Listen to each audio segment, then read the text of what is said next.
Today is October 15th. My name is Judy Showalter, and I am here with Dr. Boldridge as part of the Living Legacies Oral History Project for Randolph-Macon College. Lori Preston and Sarah Hendricks from Randolph-Macon College are here, as well as Mrs. Boldridge and their daughter, Kathy Ellis. How did you first hear about Randolph-Macon College? It's a very simple one. My brother heard about it, older brother, and he decided to come here. And so when I came along, it just more or less automatic. I guess that's what, not much more that a person can say about it, except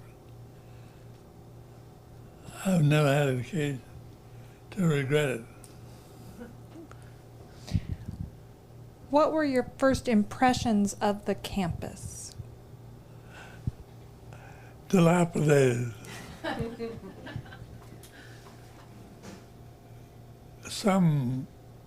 it was in my third year, the maintenance department finally got a wagon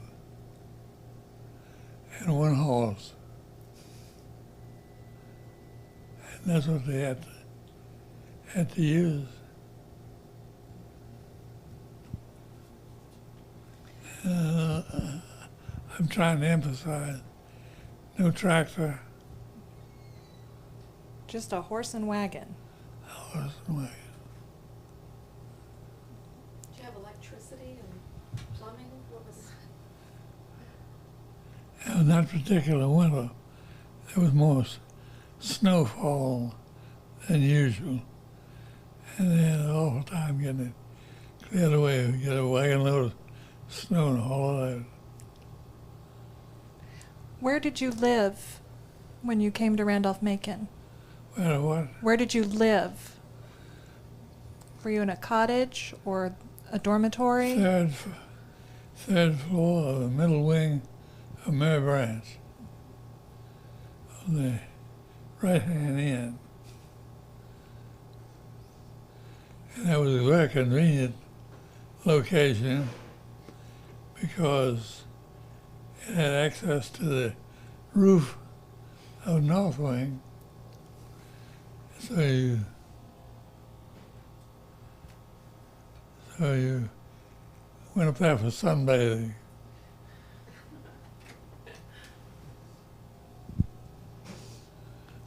We've heard a lot of stories about students on the roof of Thomas Branch. I didn't realize students were out on the roof of Mary Branch as well. I never heard about Thomas Branch. But there weren't a whole lot.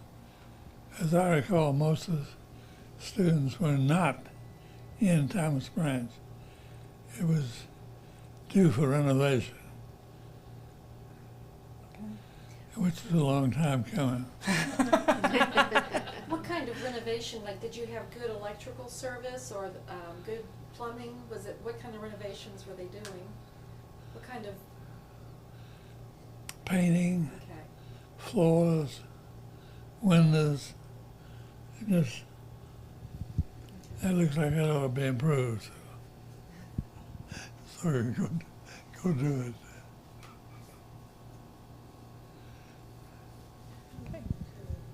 Coming from a rural county background, how did you afford higher education? The family did it. I wasn't privy to what had to be done.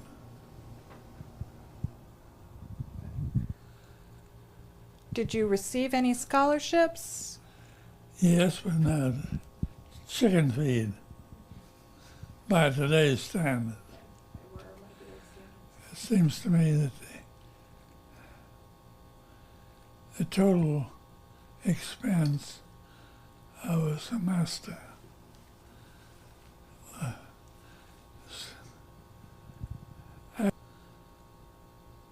meals for less than $500. But that was 500 real dollars. Did you work at all? Did you have a job to help out? When I could get it. The competition was there. So yeah, I remember on one occasion, they wanted somebody to pull weeds in the old town. Saturday afternoon. I pulled weeds all Saturday afternoon for 25 cents.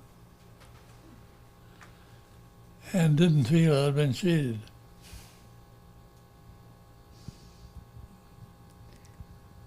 Now, did you work on campus? Did you have a campus job? Yes. For my junior and senior year, I was one of the physics assistants. Okay. And what did physics assistants do? Whatever they were asked to.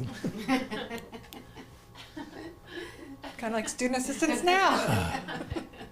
What it consisted of primarily was putting equipment out for the experiment and then taking it up, cleaning it as necessary.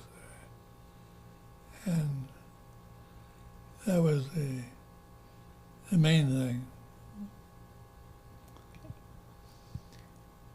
You mentioned a minute ago that the $500 included meals.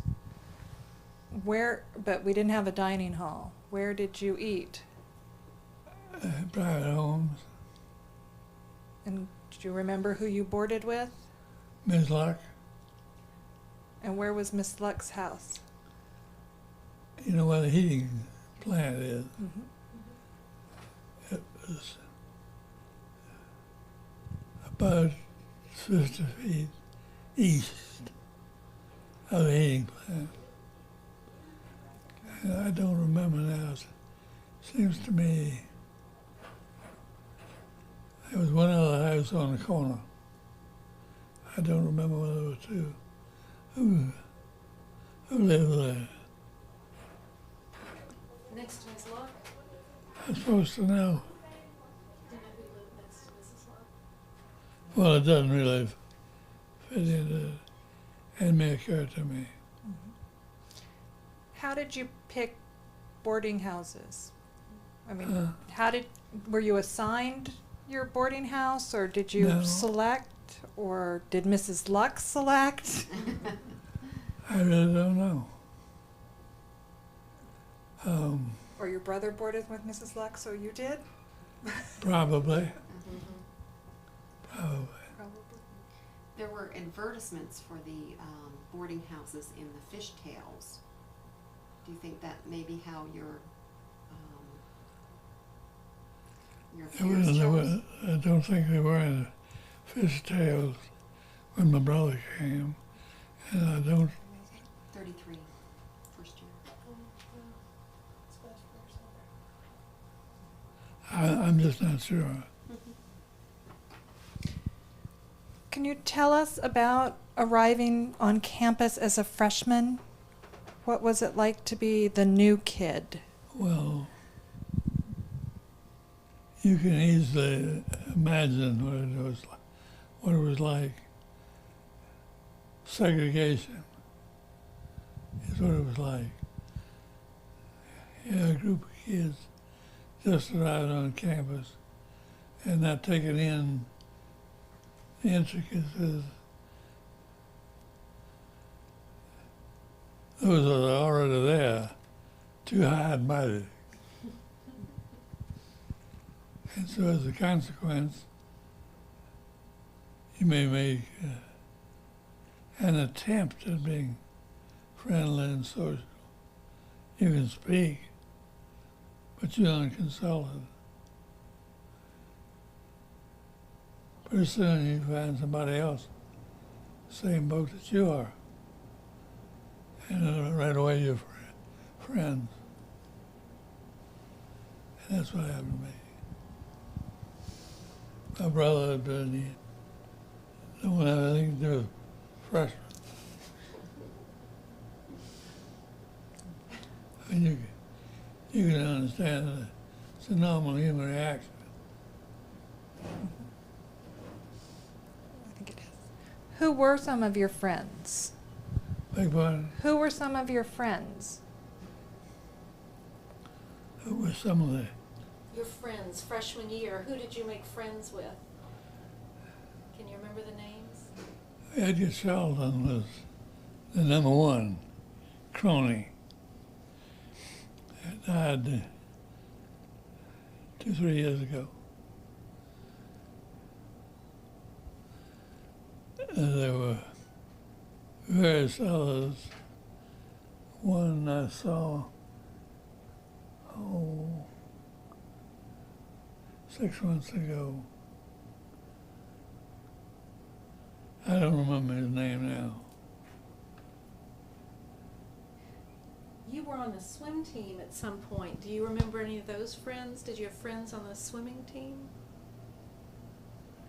Well, by the time swimming got started, his initial barrier had all evaporated. There were too many athletically inclined freshmen. So, athletics being the mover that it really is, that helped.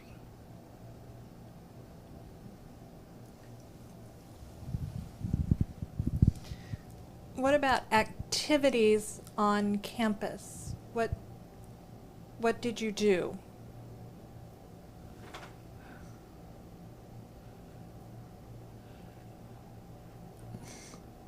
I read a lot. I had to do a video writing.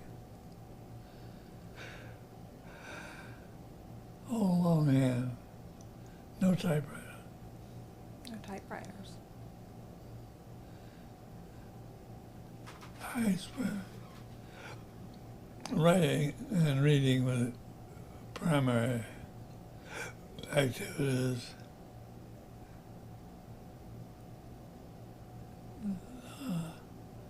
I can illustrate it maybe a little better. There was a low-level math course covering some stuff that I had never known before. I read a few pages. That's easy. Took a test. 75 or it was a real wake-up call. It came in time to sell it. I figured a lot of boys and girls have that same experience. They still do. At some point, you were very active. There was a college radio station, and radio was always interesting to you. Was that during your student time? I remember, or when you were on the faculty? But I remember there was a radio station in the old gym upstairs. Was that when you were a student or when you were on the faculty? Student. They might like to hear about the radio station. I can't. I think it was WMRA. I just saw pictures yesterday. I really was peripherally, technically consultant. I was not consulted in terms of what programs, how long. I was consulted when something went wrong. You were very good with the equipment, because I know up at the farm you collected and had worked on a lot of radio. Yeah. You were knowledgeable about the equipment. What it really boiled down to, there were a couple of students, two specifically, that they were just hell-bent a radio station. One of them was David Gwynn.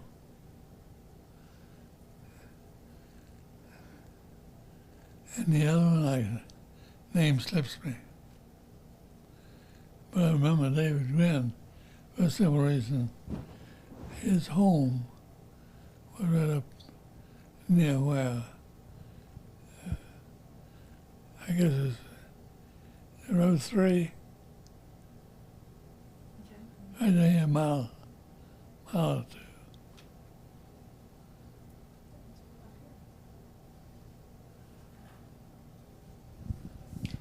What was your academic major? Chemistry. Chemistry? And who was your major professor? What? Who was your major professor? Who did you take your most classes from? I'm not sure I had one. Okay. Who did you take classes from? Huh? Who in general did you take classes from? Nearly all faculty. Can you name some of them? Yeah. Do you have some favorite memories, maybe the ones who stick out that you have a story or a memory about? Oh, yes. But that's trivia. It's not, it's No, good, it's it's interesting, that's what wonderful. it gives color to the personality. But I mean, anything And that you so many remember. of our buildings are named for these people that it really helps our students to know who was Dr. Keeble and why do we have a Keeble Observatory? Why is that name important?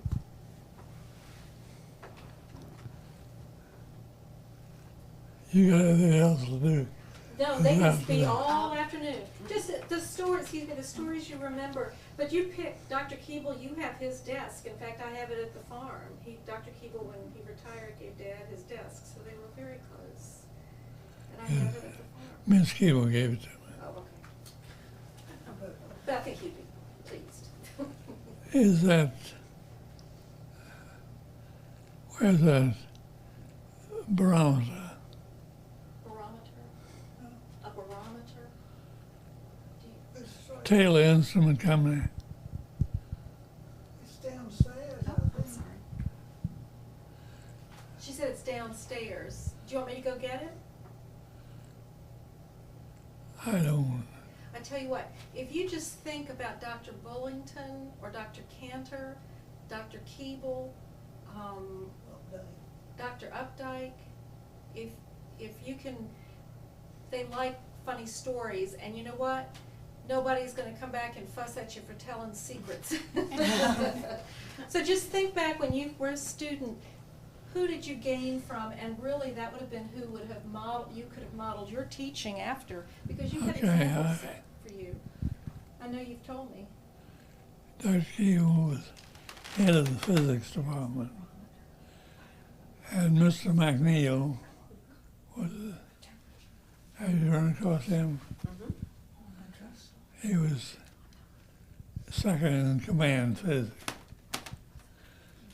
I'm not sure whether Keeble taught any math, but McNeil did. He was officially in the math department. In chemistry, likewise, there were two faculty members. The older was Cantor. And he could tell more good stories than anybody I know. Keeble as well. But anyhow, he had gone to Johns Hopkins to get his PhD because it was my impression that he said the only place to get it in this country. This was before 1900.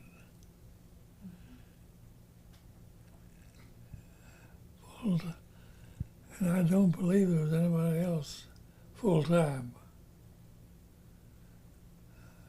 You know what I mean by full-time? I know what I think full-time means. What do you think I mean? What? That are paid by the college to do nothing but teach. Teach that particular subject. Right. Full-time chemistry means just chemistry They course. just teach chemistry. And you had those three disciplines.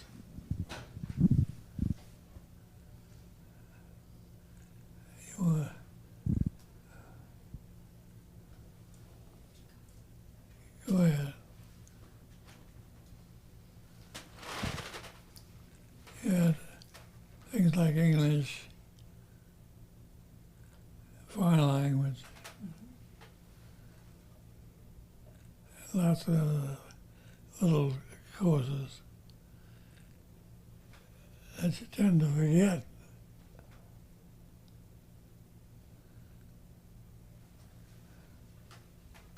Yeah, that's it. This was, Tell us about it, because I don't know about this. well, I don't know a great deal about it, except it's heavy. It's lovely. It's a barometer. Was it Dr. Keebles? Yeah. And Miss Kiva gave it to me.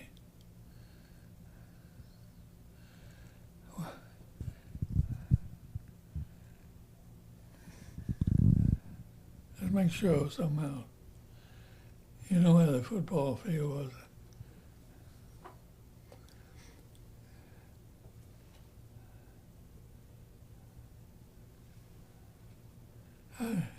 How can I orient where Kiva and Bullington's houses were? Well, it's Patrick Street, and I think there are probably the offices. That's enough. Yeah. Patrick and Henry. Mm-hmm. Okay. Henry and Patrick. Mm-hmm. That intersection was Bullington's, I think. Okay. That was the Bullingtons on the corner. Okay. And that's And next to that would be Keeble. Mm-hmm. Okay. And then was Dr. Day in what's Dr. the Day. admissions office? I That's, think I say now. Dr. Day's house is still there. Mm-hmm. Yeah, Dr. Day's So, house. were the Keebles you then go. in the house next There to were them? two smaller brick. One of them's still there. It's got a sorority in it. And then there's the financial aid office just moved into the one directly. if you're That's the, looking at- that's the, That's the pain, Webb. was the honors house. right, but the panels never lived there. Right. It was not named that because of, since they lived there, that was Paul Webb, Canner's house. Webb's. The Webbs lived on the corner in the really interesting Webb. house. They lived on the end of And Patrick you go Street. a little around further, you'll get to where Gertie Sloan lived. Okay. And she was Dr. Hatcher's daughter, right?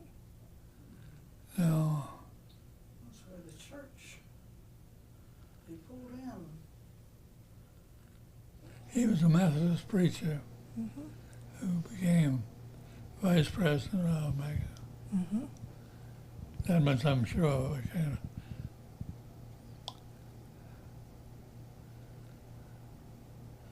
Yeah, you said the panel. Where did he live? They lived in several different faculty apartments. Yeah, they were, Mrs. Panel had told us they were always promised a house and they never really got one. They just kept moving from apartment to apartment. So they lived in the Every Blackwell few years. house for a while, and they lived in We were the we were Mabry never house for a while. close friends, so I'm not sure, but I know that they were in at least one location for a matter of years. I think the Bullingtons, did the Bullingtons have the little brick house on the corner of Henry and Patrick? Was it, That's what I just said. right, and then the Keebles, He was next to it, also brick. they were best Girl Scout cookie customers.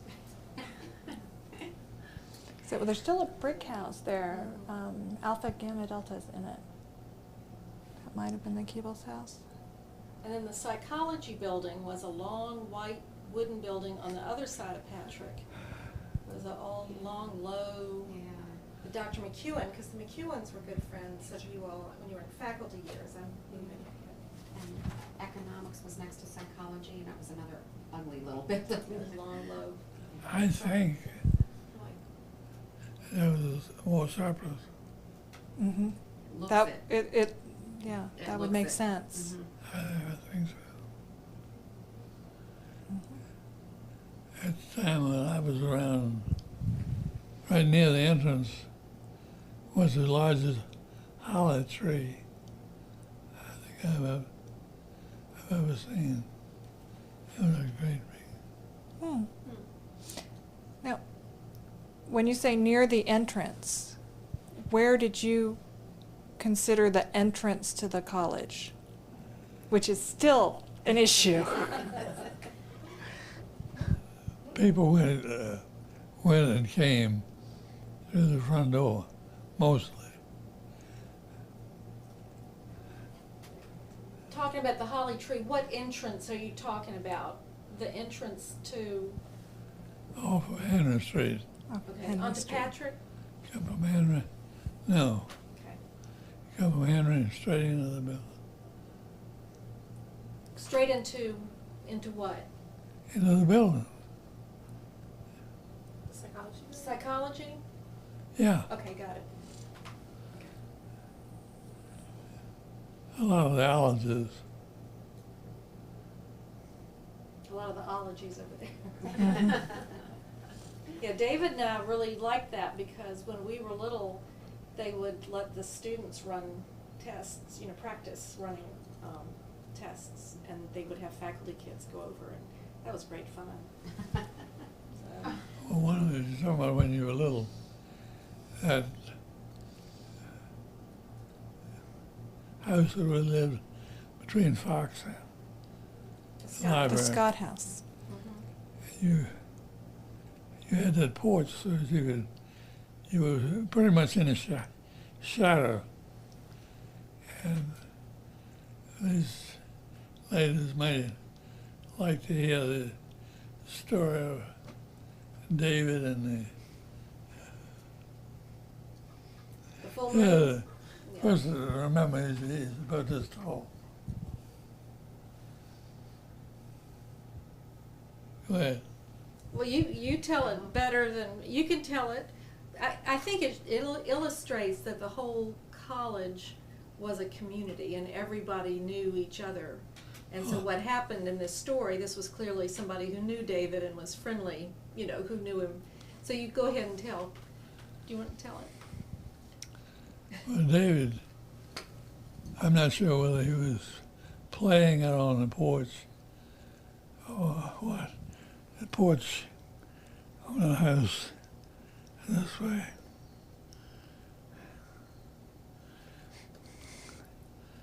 And so as a consequence, there's room for lots of toys and what have you there. It was there. On this occasion, it was twilight, if I remember correctly. And David was out paying no attention to what went on inside the house. Somebody calls out from Fox. What is it?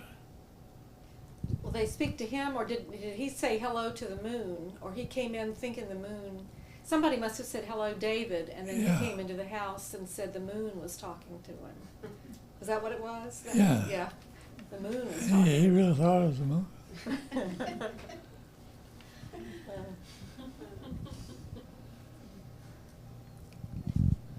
But Yeah. we've skipped over a bunch of years from Yeah. when you were a student to when you were on the faculty. Where did you go after you graduated?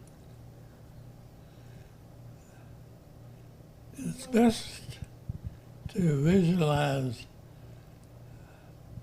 what year we're talking about. Morgantown. 1939. All right. 1939, you haven't got much in the way of industry in Virginia. Agriculture, yes. So, after I graduated from Randolph-Macon, I went home and was there too thinking. And about the same time, I received a phone call from Randolph-Macon saying that I had a job the next year at West Virginia University. I'd never heard of the place. But since there were no other opportunities, I turned it down. So I would go to Morgantown, do the necessary cartwheel, and like the people that were plain sort of people, but I enjoyed working there as much as I have anywhere.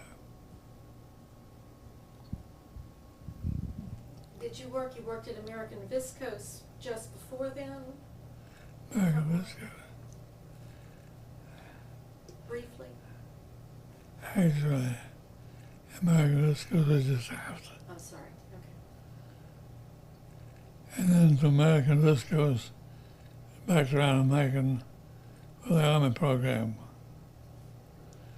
And from there to Oak Ridge for 2 years, and back to Virginia again. And What was the Army program at Randolph-Macon? Were you all doing chemical? I'm not sure I can't speak for somebody else, but it seems to have been, I recognize that there were some highly intelligent, I guess, I don't think we had any ladies in the program here, but there were some highly intelligent boys. And someone in the Defense Department decided it would be a shame to waste or take a chance on wasting brain power. So it's a fair number of the schools got training units. I guess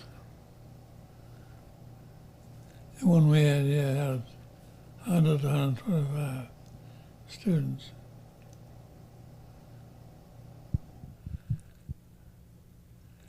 And one of them was sufficiently impressed by the geography of Hanover County to marry Judge Basile's daughter.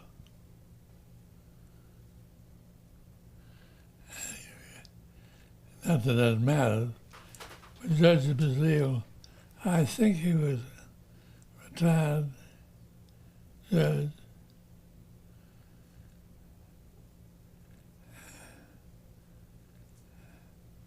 This boy was from Maryland. That's all I remember. What did the Army program do? Did you all work on, Oh, like, I know you would talk about some of the chemicals involved, or in warfare? to some degree, chemical is more physical.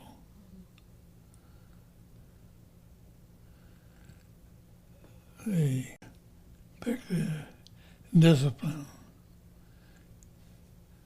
Chemistry is obvious.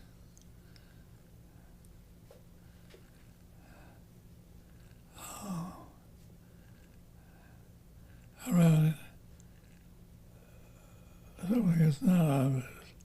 Bullington took over the drafting I'm not sure what it was going. What it was all bridge design, I think. And he's fine little lines, but he did a good job on that.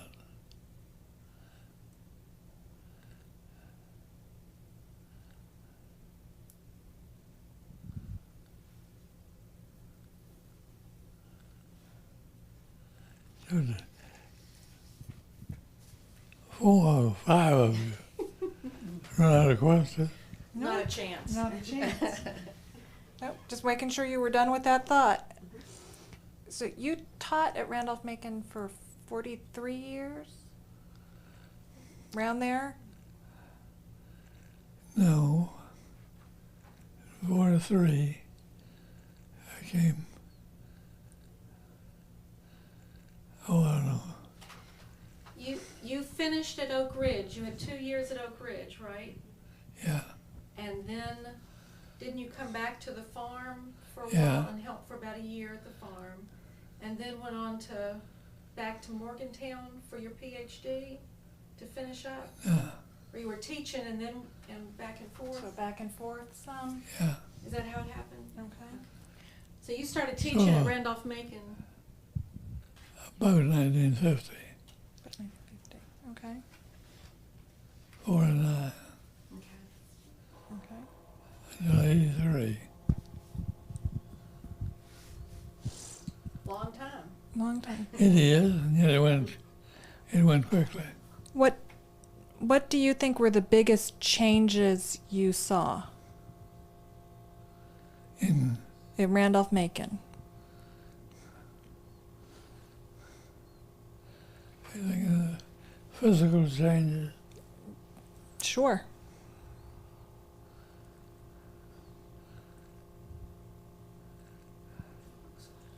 I'm gonna hedge. I don't know. You taught in the new chemistry Okay. building for a little bit. How did you feel about the change? The new science building? Well, you got an elevator to go to the 3rd floor. That's a good thing. That's about all I know. Okay. I know it may seem odd that that would be the case, but I think it's because I was interested in the concept, not so much what A and B do, rather why. And you got the same concept wherever you are. Okay. Can you talk about Dr. Moreland a little bit? And I know you said one time how much you respected him, and was it during the war that the faculty even decided to take a pay cut so that things could continue on? You know, the teamwork that, you correct me on that, but Yes, I've heard him say that more than once. But he didn't have any suggestion that I know of to the contrary. So the pay cut went into effect, and as a consequence, the faculty size remained fixed. didn't have to fire anybody or. Right. Do you remember what you made back then? What your paycheck was? I seem to remember, am I wrong, at $500? Sorry about that. Probably. That might be high. That may have been in the That sounds a 50s. little high. That may have been in the 50s. I was gonna say, I think when the faculty started making $1,000 a month, it was a big deal.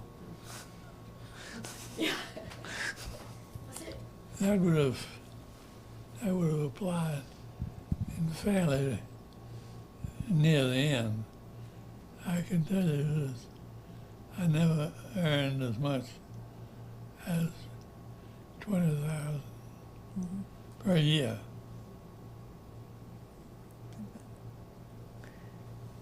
I got close. Well, you were there through big physical changes where Pettyjohn Hall came down and the new science building was built and Fox Hall was built. Those were big physical changes. But also the student body grew a lot. When we broke 1,000 students, that was a big deal. When women came, I don't think it's ever gotten much above 1,000, 1,300 maybe. 1,300 now. And somebody explained to me that there were certain brackets that were most of brackets personnel that were more efficient. I don't understand why, but maybe so. In any event, that's what the college has actually done. Held the population about 12, 1,300. And I'll tell you one thing, I'm one of those who push for including girls. I mean, after all, it's brain matter we're looking for. It's screaming out in here. And yet, half of the population was being excluded. I don't think anybody objects to the fact that we've got girls here now. I don't think anybody objects now. I think we know there was a lot of objection at the time.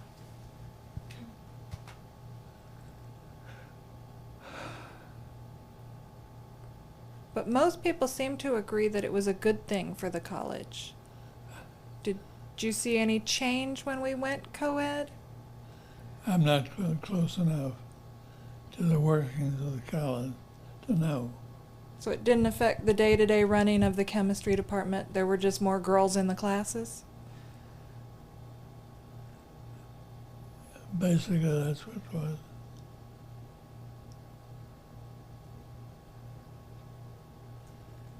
Do you want to talk about Chi Beta Phi? That was very important to you, and I think at the same time, the chemistry fraternity, didn't you establish that on the campus? And Science, not chemistry. All sciences?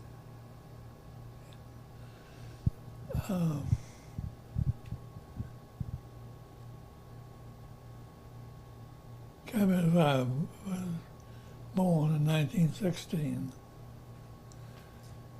And it seems to have been the brainstorm of a chemistry student, forget his name, but he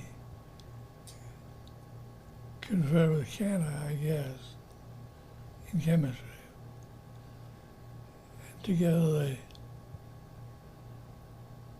made this laundry, and it slowly spread over most of the eastern United States. I think it was, at one time, it was one chapter west of Mississippi. But, oh, maybe you ought not say anything about that.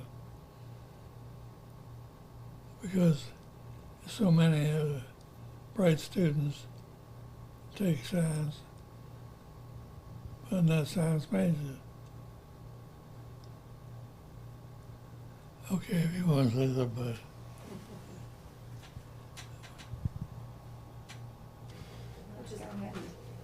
Play, there we go.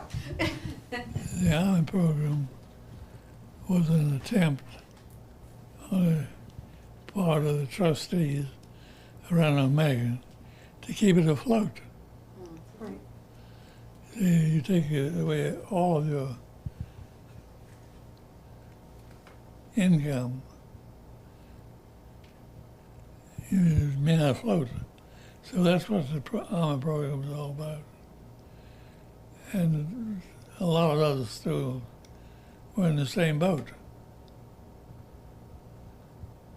Now, having said that,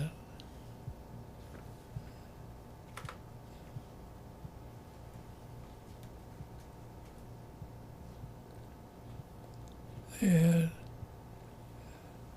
numerous conferences to decide, had numerous conferences to decide what and how.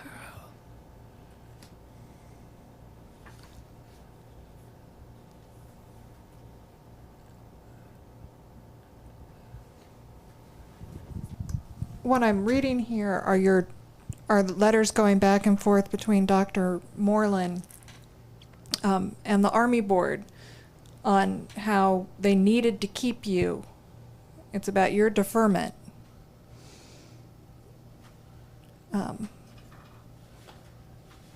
Need to give me Mm-hmm. So I think I just handed that one to your daughter that says, Okay, so he's ever seen a little bit of flattery. Professor William Franklin Boldridge is a member of the faculty of Randolph-Macon College as an instructor in the Department of Physics. His time is fully employed in the instruction of 250 soldiers assigned to the college under the 32nd Army Specialized Training Unit. Because of his education and specialized training in the physical sciences, he has rendered indispensable service in the war effort in connection with our soldiers who are taking basic engineering training on our campus. I respectfully request that he be given deferment in order to continue this important and necessary service. And he's Who's writing J. Earl Moreland. Who? J. Earl Moreland, Dr. Moreland. I thought so. And he's writing to the local board number 1 in Morgantown, West Virginia. So they must have wanted to take you. Well, I think so.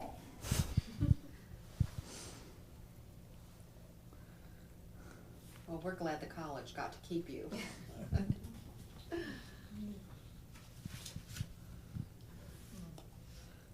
And that was in 1943. Now, the Army program at the college, was it just the college's faculty that taught there, or did the Army bring people in to help teach? No, just college, Okay. so far as I know.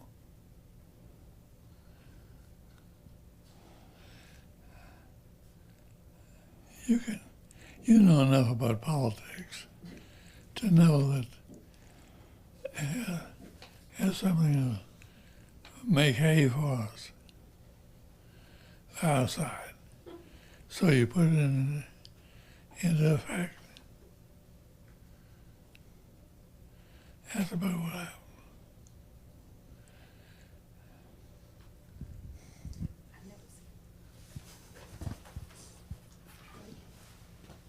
Yeah, I think so. There, so let me put it back on. Give him a second to. Yeah. What's the question? The question is, when you came back to teach, then you were a member of the faculty, which contained teachers that you had, and had respected. Who were some of the professors who were still there teaching that you had as a student, or how did that work? I think the dynamic. I don't know what a dynamic is. Well, when you came back to teach, you had Dr. Keeble, right? And then you were teaching alongside or with him. Who were some of the the professors who were still there when you came on the faculty? Who were some of the professors you'd had as a student? Bullington in biology.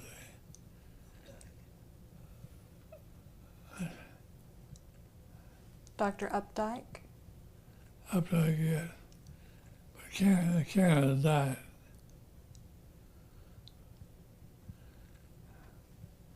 Forget what year he died.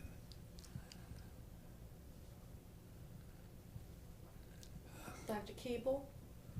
Yeah. McNeil was still there, but I don't think he was teaching. I think he had shifted over to the business office. And in English, you had Webb. I think that was all. Well, they were saying Dr. Blinko? Was Dr. Blinko? Blinko wasn't teaching while I was a student. He must have come very soon afterwards. How did it work when you became a peer or somebody teaching? Were they accepting when you came onto the faculty and helpful? Well, or? I guess maybe I was wiser than I looked because I recognized you need, and I did. He's really respect her intelligence, and I didn't try to pull anything. So whatever questions I asked were honest questions. I think you said one time you had so much respect for Dr. Cantor. Can you remind me what you said about him? I don't remember. That he was one of the most articulate or Oh, definitely. people you'd ever met?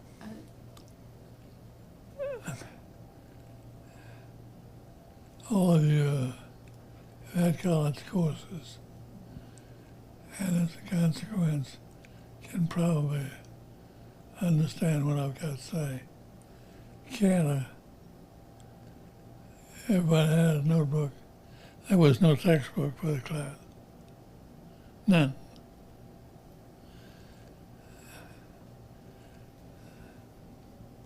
You could follow the speed of his lecture all the way through from start to finish, if you want. How he governed his speech so accurately, I don't know. But he's the best lecturer I've ever had, bar none. And some of his stuff was out of date.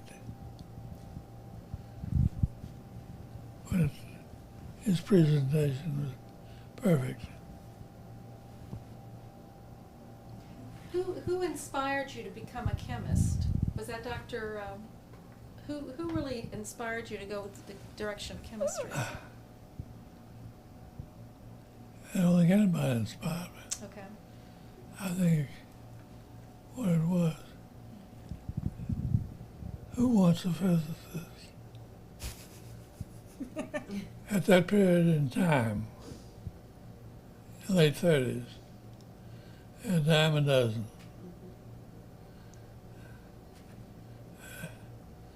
So, but chemists had use for them. And that's really why. And what inspired you to do that? Wait a minute. I missed a little of the first. That at some point there will be a chemistry scholarship that you're helping the college develop. And what made you, what is your interest in helping the college with chemistry students? Which the college, to me, is more or less like a family member. I want to help. If there's anything I can do. And among the very best things I can do is help with new student body who are really interested in the subject. I guess to put it as well as I know how to say it.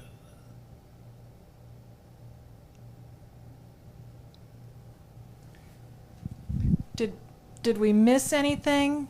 Is there a great Randolph-Macon story you want to tell us before we stop poking microphones at you? There are a lot of stories that I have heard, mostly nonsense. I'll tell you one that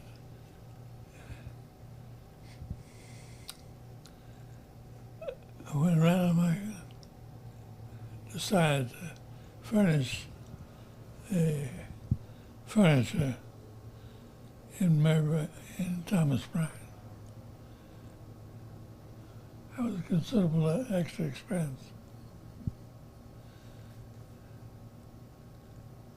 So they got inexpensive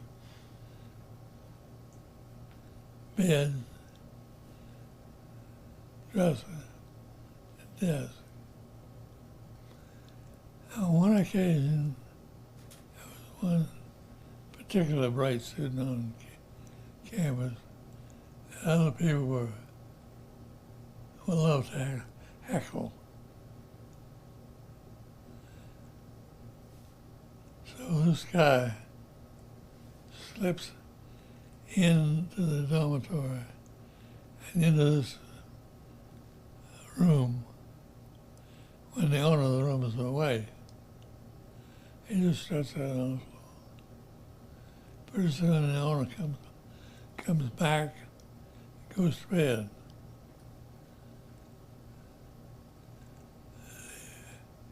The visitor has taken a coat hanger,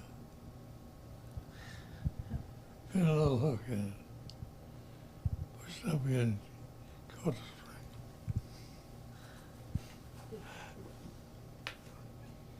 You can imagine what happened. You weren't involved in any of that. No, that was John Holman. Go on and name names. They can't.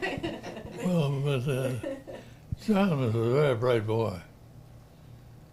I think he finished PhD and finished his with DuPont.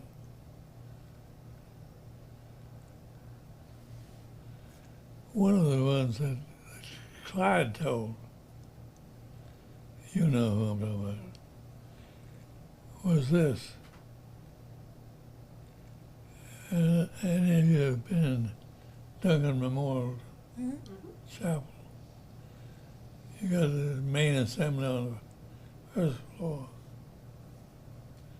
ground level. This is the old chapel. And you got another second floor. You know what's coming. I know. You want to. They may not. You gotta tell us. Nope, we don't know this one. You got to tell us. All right, so I guess was it right at the school beginning? What year, ballpark? What year would we be talking I about? don't know. Way back, before my time. He goes out and gets a heifer, fully grown. He gets the heifer started up the stair, the second floor. Now, if you know anything about animals, you know good and well that you can force them to go forward, but you can't make them back up. So I did that, and got up on the second floor. I don't know who was involved in getting it out. I understand the stairs were pretty steep and pretty windy, so even getting a cow up there is quite a feat. This is a reliable source, though. He knew Ashland in and out, so this was a reliable source, no doubt. The story doesn't tell anything about how long, how much that was required. I expect if you were going to do it now, the best way to go would be get a stock prod. It's actually electrical shock. Mm-hmm. And touch the animal and let it go.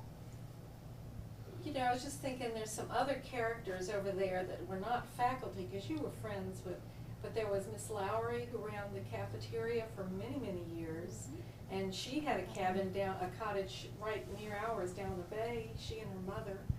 And then Lawrence Emerson was a good friend. He would come over and you all would confab about fixing things and doing things quite often. What was that called?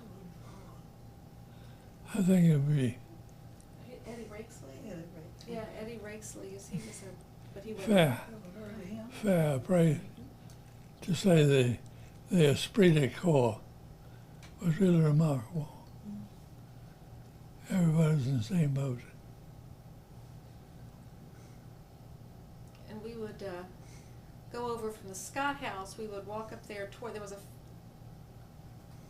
a fountain, not the fountain that's there now, but a smaller one in the CX. Wasn't it the CX? This is like memory lane. We'd go over there, and at some point, didn't somebody put green dye or Jello or something? That's probably pretty typical. But in that fountain that was back there, going to the CX. On the other side of Old Chapel, is that what it was? On the Yeah. plans, that's what it looks like, the pictures Yeah. I have. It was sort of, the CX was Let's see. Campus Exchange, yeah, and it was snacks and bookstore and, who ran that for a long time, I'm sorry, I'm thinking this would be in the 50s, but that was all behind Dr. Updike's house and the Orsers.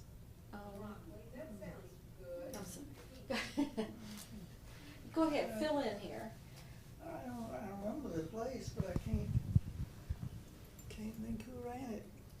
Who did you were friends with, you did things, Catherine Stevens and Beth Baskin and who all, Betsy Jones? Well, all the faculty wives, I think, were friends, and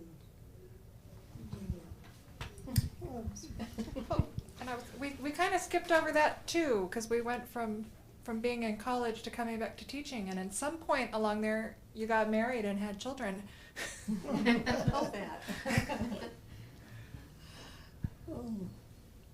Well, you were born in 51. 51. Yeah. Well, you all were married what year? Because you just had your 66th anniversary. Out at the farm. So both your children were born in Ashland? And Dave was born in 54. 54. 54. And the children went to school there, and I guess they got a well-rounded education. Do you remember the receptions though? Didn't it was one of the college wives groups that would do receptions for many events. Well, they were in the Methodist church, and we would help give receptions. It must have been in graduation time. I don't know when.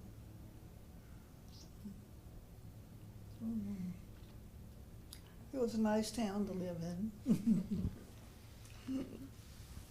Very different from Morgantown.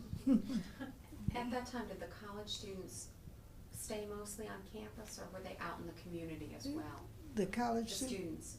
Well, they lived in the dormitory, most of them. Now, after the World War II, they had apartment buildings down there, and well, it was a lower part of Henry Street.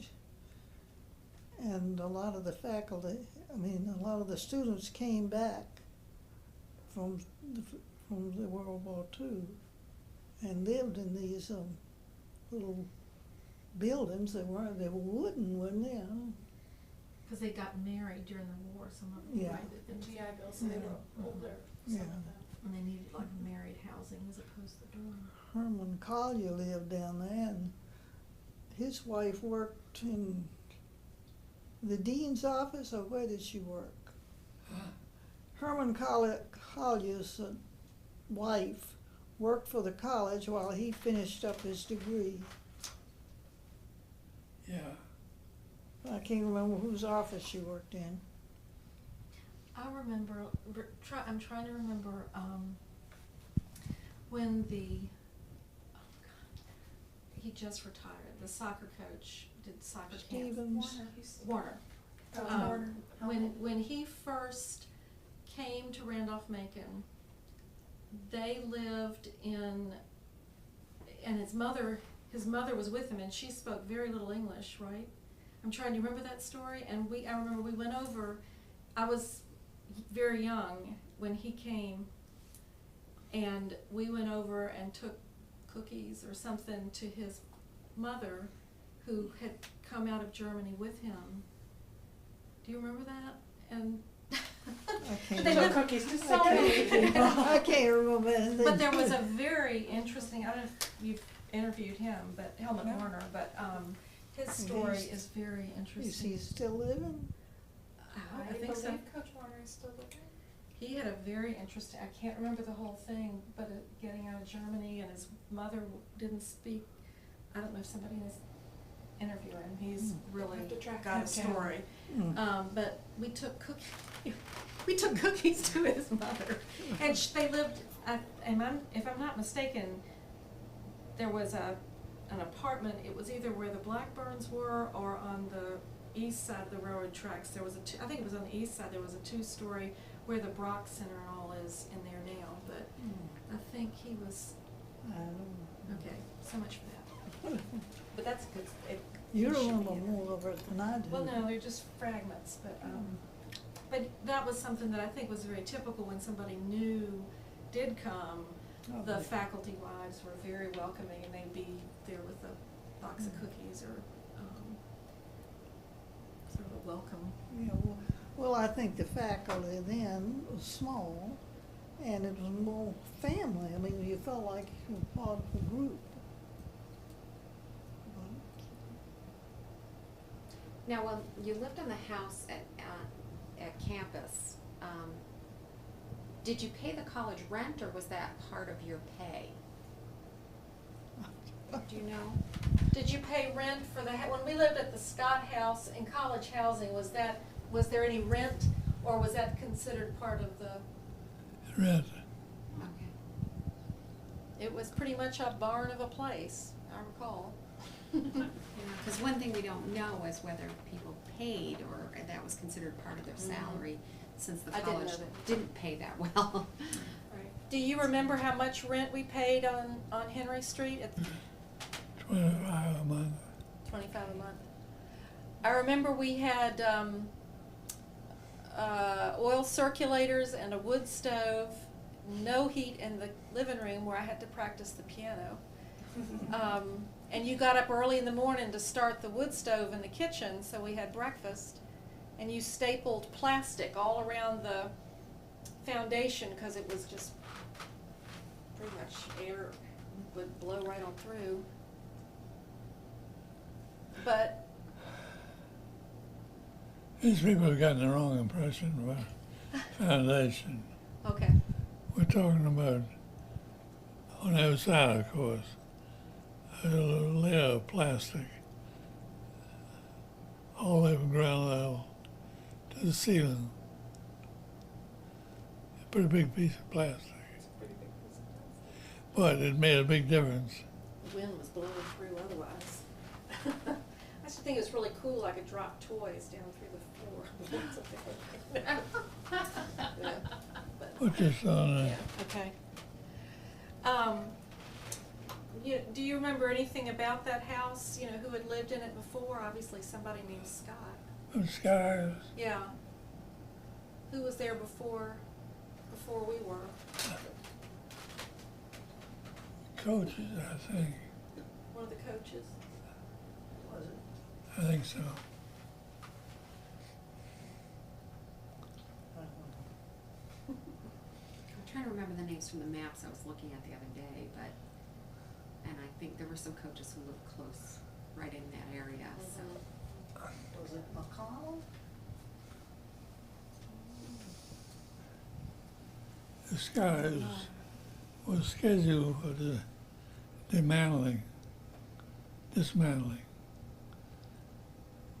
And all of a sudden, with the Army program and so on, we had to have a space to live. That was the only thing left. That's why we happened to get So it was actually taken down about 65. I don't It's for the know, library. probably about I think that. it was taken down for the library. Well, the specifically. library was built before it was taken down, Yeah. because we were looking, I mean, we were watching the library, but it was, Just too close. It was 60, scheduled to be about taken 65. down about the same time as the library addition was complete. You'll forgive me, but I used to love the old library. Can you talk about the old library when it was in what's the administration now? That smelled good. It Yeah. smelled like a library. It smelled like you. That's a grand library.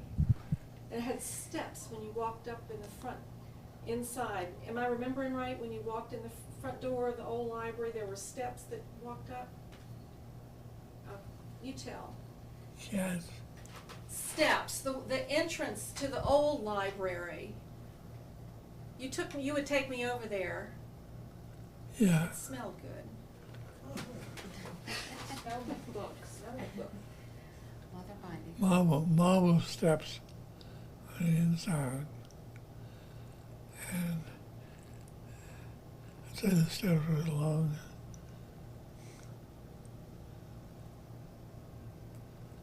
Did you spend a lot of time studying in the library when you were a student, or more in the lab?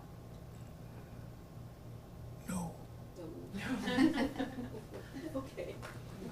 He spent his time out on Route 1, bumming up.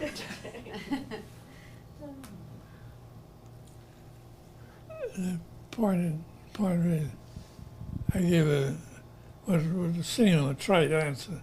I didn't mean it to be. My work has each year, been more and more in science. And you don't worry about what Tom, Dick, and Harry said.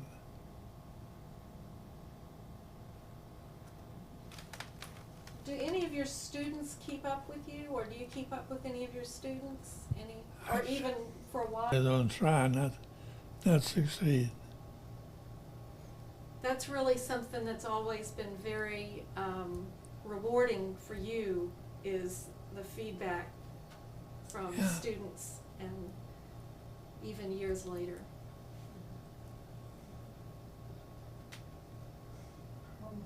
Yeah. He still emails. Yeah, tired rest. Tired rest. A little bit. I do gardening, I have good strong hands.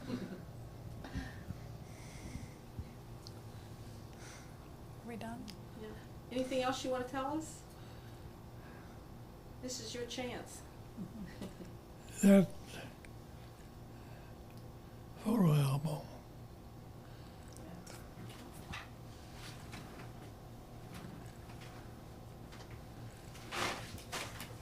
Might jog the memory.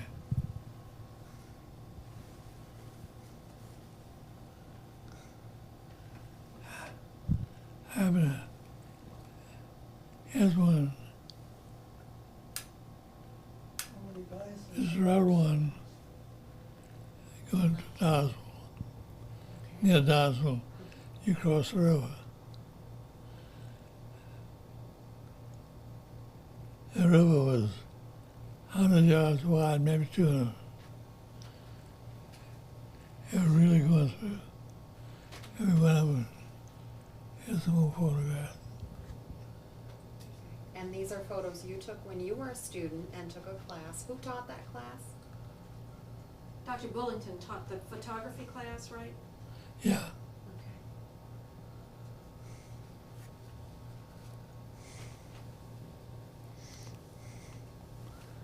You asked about carbide of silver nitrate. You use too much of it or not? It deliberately put on.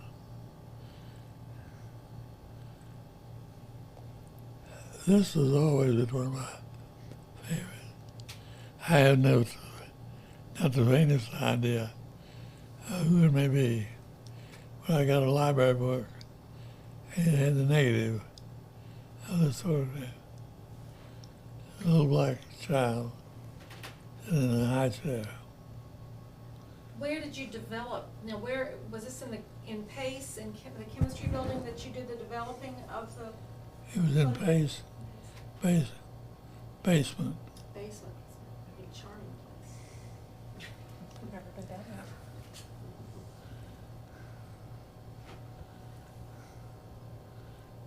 there. Now, did you have to buy your own film, or did the college buy the film and the chemicals? You bought your own. Okay.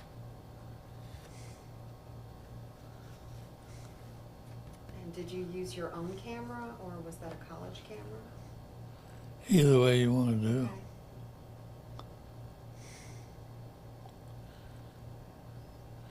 This was my roommate and the girl he eventually married aboard Skyline Drive.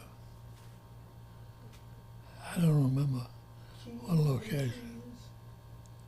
Somebody Keys No, it was Story. Stoy.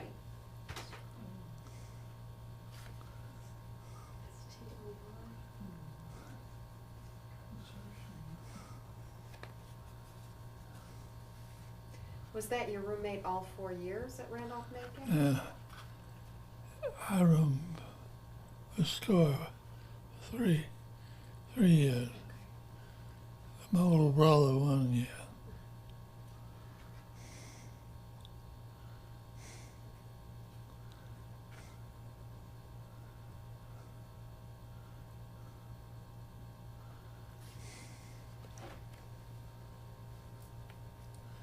These are buildings that you all are probably familiar with.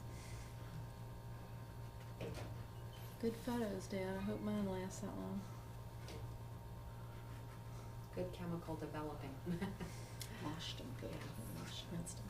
You want me? I'll hold that one. I think that actually belongs in the back. Oh. Yeah.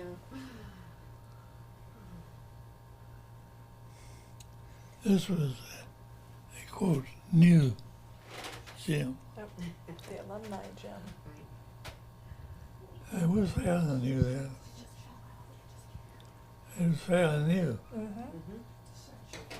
We have a hard time convincing students that that's not the old gym, Mm-hmm. the current students. Somebody talks about the old gym and they're like, yeah, it's still standing, what are you talking about? No. Wrong one. Yep. I forget. Seems to me it was completed about 24. I think so. I don't. Do you remember, maybe, I don't want to get you in hot water, but there was controversy when they took down the old gym. There was a good bit of Oh, controversy. yeah. It sure was. And I think it's a shame that it would happen, but yes, yours truly, a physics experiment.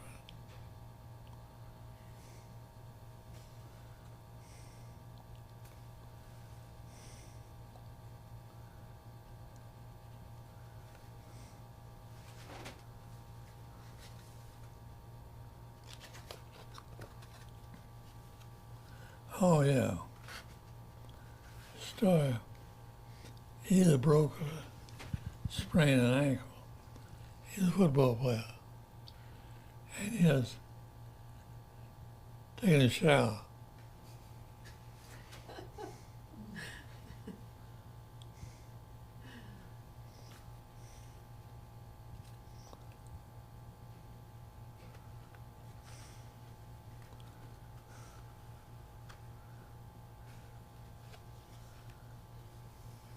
And I mentioned Dr. Canada.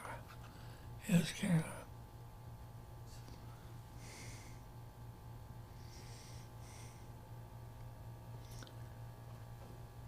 I think this is Bob Peach.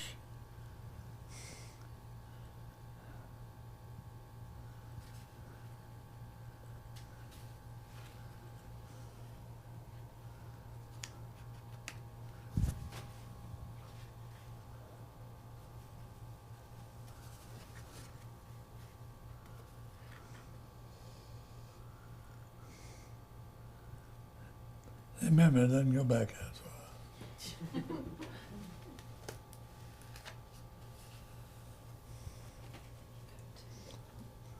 you got two. Let me just see if there's anything here. That's what I remembered.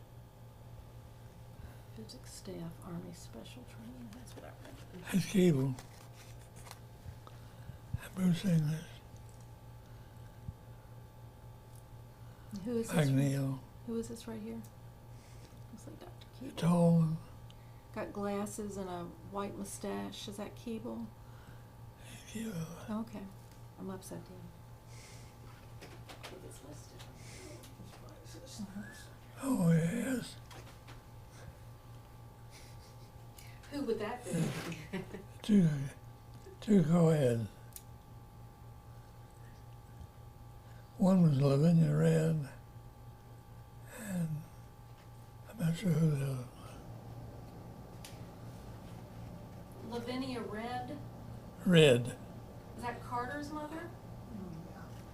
No, that's Carter's sister. sister. I had no idea. Huh.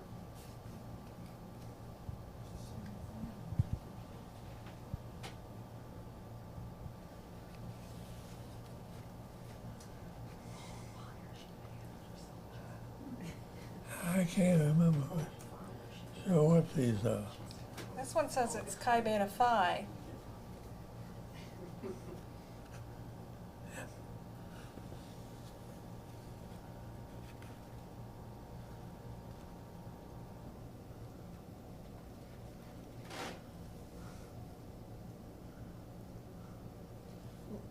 Now I have to ask, is that sunbathing on the roof that you were talking about? Yeah. Mm-hmm. Yeah, look at the spindles. You could X-rated, I'd say.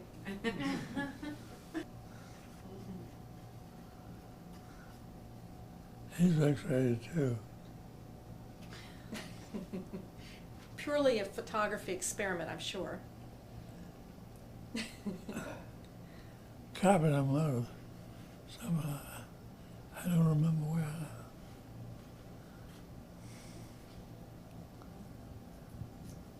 Now, did you get an A in your photography class? I don't remember.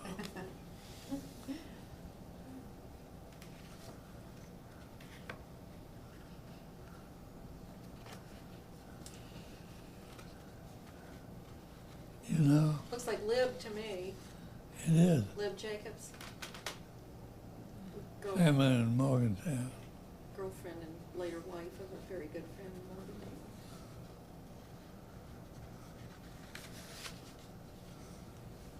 And they were probably, again, These are your back in childhood pictures here, I think. Yeah. I have a question. Where's that football picture? Just want to look, there was a football picture somewhere.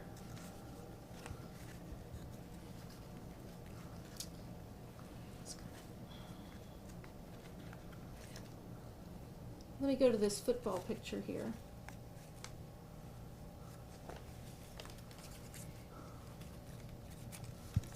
Let me move your thumb, because it's brittle. Why did you put this in here, and did you know the people in the picture? Oh, it goes this way. Oh, yeah. Can you... Leroy Anderson, Everett Welch, Captain Alex Waleski. They stayed in Ashland, didn't they? Lyle McFall. Now his son didn't his son come to Randolph-Macon? Charles McFall. They were from... McGraw. May still be living in Front Royal. I think Charles went to Collegiate, was athletic director. His son went here too. Bob Stoy, your roommate. And he was my roommate. Al. I have a question for you. You know, you said your roommate broke his ankle. You never wanted David to play football. You never liked football because you said you didn't like the head injuries that resulted. Did you ever see something? Did you ever see that happen?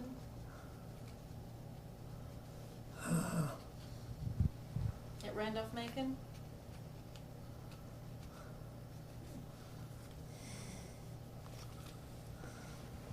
Do you remember what happened, or is it not good to talk about?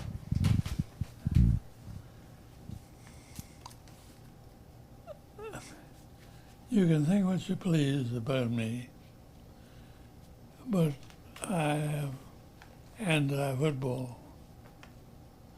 I'm anti-football because a significant amount of young adults have been seriously injured, some of them fatally.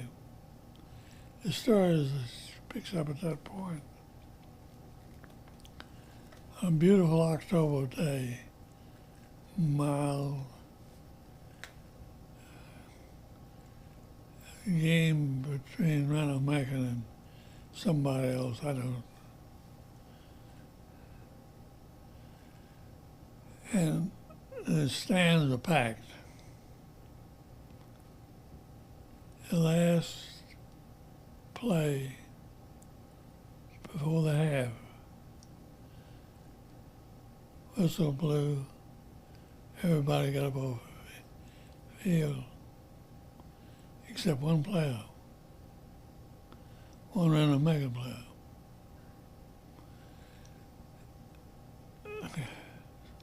Somebody waved, coach I suppose, and the college physician, Dr. Ray, came chugging out on the field with his little satchel. He looked at the boy. They took him, loaded him in an ambulance, they went away. I think that was the first game at the Ashland Rescue Squad ambulance. Anyway, he seemed to be doing reasonable. A week went by, a month, 6 months, a year, still in the hospital. I don't remember how long he was there. But when he came out, he had the mentality of about a 4-year-old. He had been fired cabin material. To have that go right in front of you, about 4 hours the end of the wall, maybe 30 feet. It shook me. And I've watched football since, but always with the apprehension it could happen again.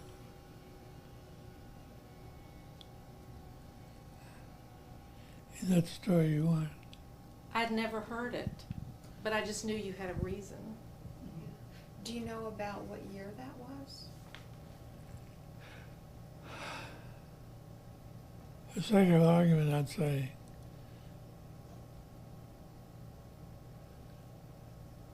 in 1951 too. Okay.